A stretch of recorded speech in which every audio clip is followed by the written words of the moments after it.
بسم اللہ الرحمن الرحیم۔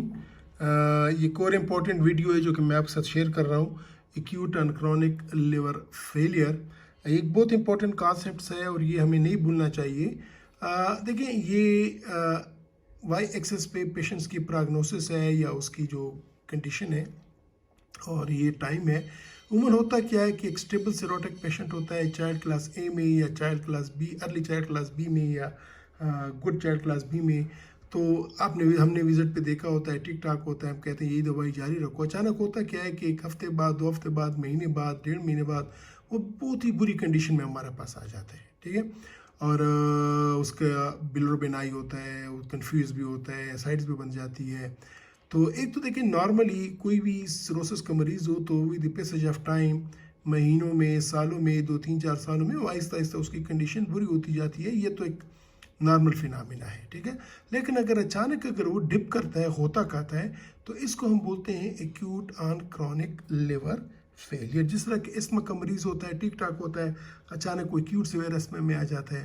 بلڈ پریشر کا مریض ہوتا ہے، ٹھیک ٹھاک ہوتا ہے، اچانک اس کا بلڈ پریشر بہت زیادہ ہائی ہو جاتا ہے، ہاں۔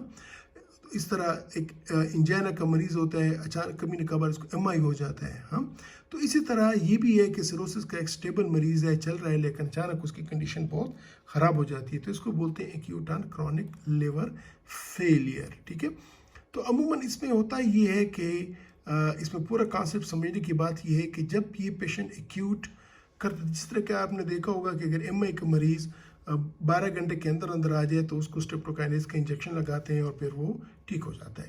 اسی طرح ادھر بھی ایک گولڈن ونڈو ہوتا ہی ہے کہ جب یہ ایکیوٹ اور کرونک لیور فیلئر شروع ہوتا ہے، تو جب تک یہ پوری طرح اسٹیبلش نہیں ہوتا، اگر یہ مریض ہمارے پاس آ جائے، ہم اس مریض کو ڈائگنوز کر لیں اور جس کاز کی وجہ سے یہ ACLF میں گیا تھا اس کو ہم ٹریٹ کر لیں، تو یہ واپس دیکھیں، یہ پیشنٹ ہے، اس کو ACLF ہوا تھا، گولڈن ونڈو تھا، اس میں یہ فوراً ڈپ کرتا ہے، لیکن اگر یہاں پہ ہم ٹریٹ کر لیں تو پھر یہ واپس ریکوری کر جاتا ہے۔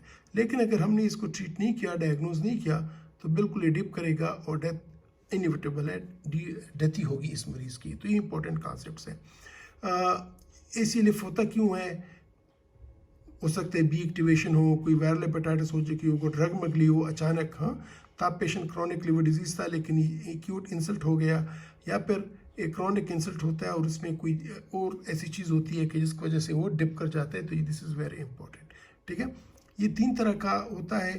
ٹائپ اے ایکیوٹ ACLF کہ اگر کرونک لیور ڈیزیز ہے، جس طرح کرونک ہیپاٹائٹس یا فیٹی لیور، اور اس میں اگر ہوتا ہے تو اسے ٹائپ اے بولتے ہیں۔ ٹائپ بی وہ ہوتا ہے کہ پیشنٹ سیروسس تو ہے لیکن کمپنسیٹڈ سیروسس ہے، اور ٹائپ سی وہ ہوتا ہے کہ جس پیشنٹ ڈی کمپنسیٹڈ ہوتا ہے اور فوراً ڈپ کر جاتا ہے۔ عموماً اگر کمپنسیٹڈ سیروسس ہے لیکن اس کو اچانک کوئی جانڈس ہو گیا یا اچانک کوئی سائٹس ڈیولپ ہو گئی یا بلیڈ ہو گیا، تو یہ ہیپیٹک انسیفیلاپتھی ہو گئی، تو یہ اس پیشنٹس کو فوراً ڈپ کرا دیتا ہے اور فوراً یہ ٹائپ سی ACLF کر دیتا ہے۔ تو یہ ویری امپورٹنٹ کانسیپٹس ہے، اس کو آپ کو سمجھنے کی کوشش کرنی چاہیے اور آپ اس کو سمجھیں۔ جب تک ہم اس مریض کو پک نہیں کرتے ارلی سٹیج میں، اس وقت تک ہم اس کو پراپرلی ٹریٹ نہیں کر سکتے۔